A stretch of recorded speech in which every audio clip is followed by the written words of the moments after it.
Netflix and Disney are getting into the holiday spirit by adding more Christmas content. Streaming services are ramping up on seasonal cheer and taking on more traditional cable channels that have been dominating the annual holiday movie binge. But the Hallmark Channel, which has been pushing out Christmas content for almost a decade now, seems ready for the fight. It will be airing 40 new holiday films across its channels this year. And joining us now is actress and star of one of Hallmark's soon-to-be-released films, Christmastown, Candace Cameron-Bure. Candace Cameron-Bure, thank you so much for being here. Thanks for having me. Appreciate it. I mean, we were doing the math. I was looking back. 22 Hallmark movies is the total you're up to now.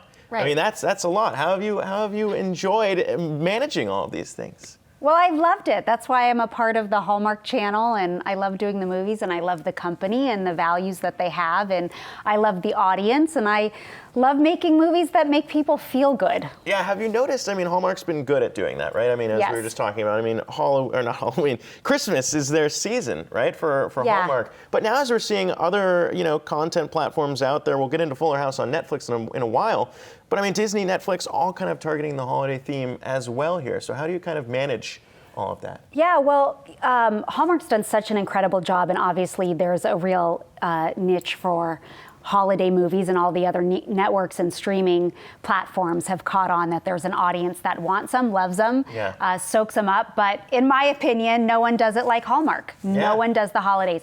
And, it's all different. I think that there is room for all of them, because Hallmark is very specific in the type of movie that they have, because their audience knows what they want and they stick to that. And so some of the other streaming services that have holiday movies, I think it's great, and they'll probably pull a different audience to those.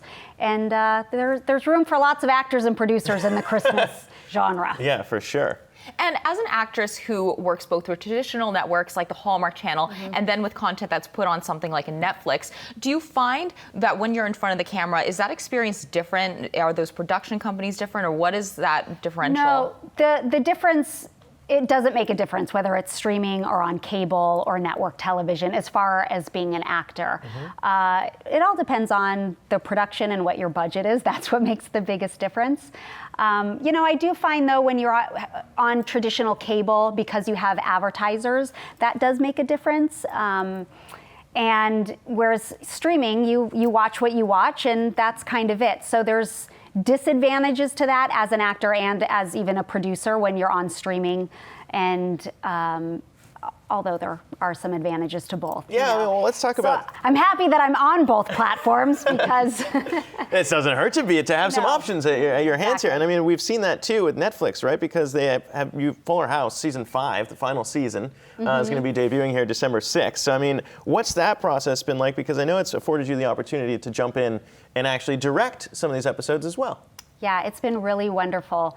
And Fuller House has been so special for me, obviously, because it's been about, over 30 years I've been playing this character that is beloved by not only the fans, but by me. She's like my sister. So I'm sad to say goodbye, but we have a great season 5 ahead of ahead for everyone, and we wrap up the show really wonderfully, I think, for the fans. I mean, one of the questions too that we've been getting from people who have been following the series, I know you've talked about this before, is the absence of Lori Loughlin from the Fuller House season 5 here, because we've seen after the cheating admissions scandal. I mean, how has that impacted the way some of the concerns when we talk about having to have everybody along for the ride here? How has it impacted the Fuller House family, as you call it?